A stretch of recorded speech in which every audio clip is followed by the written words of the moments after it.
journalier, c'est-à-dire l'ampleur de l'attaque britannique que les Argentins, d'ailleurs, affirment toujours avoir repoussée. Oui donc, à défaut de connaître le résultat des combats, nous pouvons vous en confirmer l'ampleur. Les opérations sont importantes, mais la résistance argentine semble également vive, puisqu'en effet, Bernard Rapp vient de le confirmer, des navires britanniques ont été touchés. Merci Claude. En tout cas, les négociations passent maintenant au second plan puisque la médiation du secrétaire général de l'ONU a échoué, vous le savez. Pourtant, le Conseil de sécurité de l'ONU est réuni en ce moment même à New York. Il essaye maintenant d'éviter l'escalade du conflit, mais on ne s'attend pas que le Conseil soit saisi d'un projet de résolution sur ce problème des Malouines.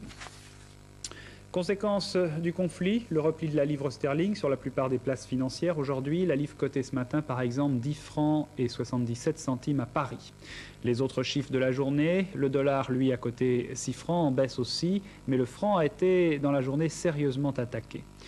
La bourse, de son côté, plus 0,1%. Je vous rappelle qu'il n'y avait pas de cotation hier, jour de l'Ascension. Enfin, l'or, le lingot, 66 900 francs, c'était la collation pour aujourd'hui, vendredi. Et puis j'ajoute encore un chiffre, celui du commerce extérieur, un déficit record pour avril, plus de 10 milliards de francs. Cela aggrave le déficit global de notre balance commerciale. Au total, pour les 4 premiers mois de l'année, le déficit est de 28 milliards. Les pays producteurs de pétrole ont décidé le statu quo. Les pays de l'OPEP, réunis à Quito en Équateur, ont décidé de maintenir leur production et leur prix au même niveau pour l'instant. Une disparition bien étrange à Paris. L'écrivain roumain Virgil Tanaz, qui est aussi un opposant au régime roumain, a disparu de chez lui depuis mercredi dernier. Pour les policiers, il s'agit vraisemblablement d'un enlèvement. Il pourrait s'agir d'un nouvel épisode de l'offensive visant les dissidents roumains en exil, opposés au régime du président Ceausescu. Et cela intervient au moment où M. Ceausescu vient de procéder à un très important remaniement ministériel dans son pays. Les responsables des difficultés économiques de la Roumanie ont été écartés, notamment le Premier ministre.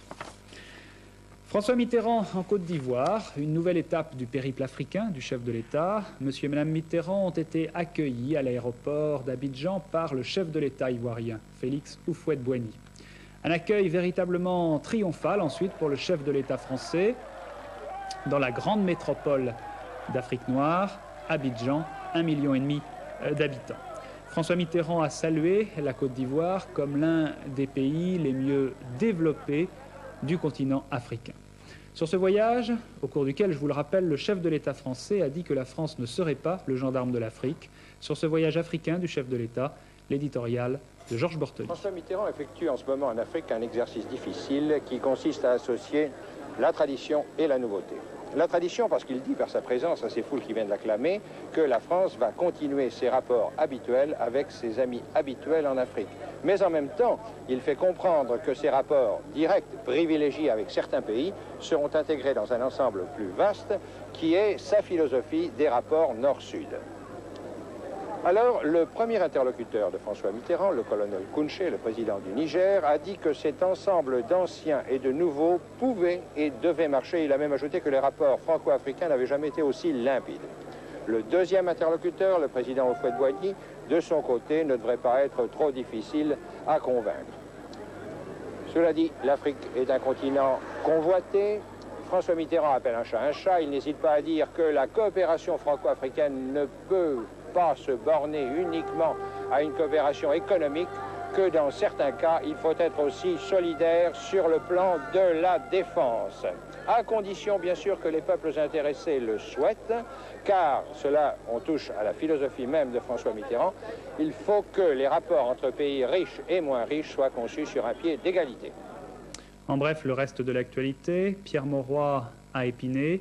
Le gouvernement devra, dans la rigueur, a dit le Premier ministre, il devra redoubler d'efforts pour atteindre les objectifs annoncés en matière économique. Social, à la SNCF, la CFDT appelle à une grève des agents de conduite de la ligne Paris-Lyon à partir de dimanche. Et puis, dans le conflit Citroën, il y aura manifestation de solidarité à Paris avec les travailleurs de Citroën. Dans cette affaire, le médiateur a commencé ses consultations ce matin. Voilà, pour être tout à fait complet maintenant, il nous reste à vous donner quelques prévisions pour la météo de demain, un temps qui n'apparaît pas fameux. Alain Gillot-Pétré. Comme prévu, le week-end s'annonce mal et incertain. Demain, sur la moitié ouest du pays, ciel très nuageux, avec pluie au nord de la Loire, orage au sud, temps devenant variable par l'ouest. À l'est, brume le matin, éclaircie l'après-midi, mais ça se gâtera. Sur la Méditerranée, beau temps. Température toujours agréable, c'est une consolation. Fin de cette édition du journal. Avant de refermer complètement, je vous rappelle la principale information que je vous donnais en commençant le journal. Le débarquement britannique a bien eu lieu sur les îles Malouines. Il a été beaucoup plus important que ce qu'on a dit toute la journée. Et tout à l'heure, le ministre britannique de la Défense a dit « Les forces britanniques sont fermement rétablies sur les îles Malouines ». Voilà, fin de ce journal. Merci d'être resté avec nous. Passez maintenant une excellente soirée au Ciné Club d'Antenne 2. Bonsoir.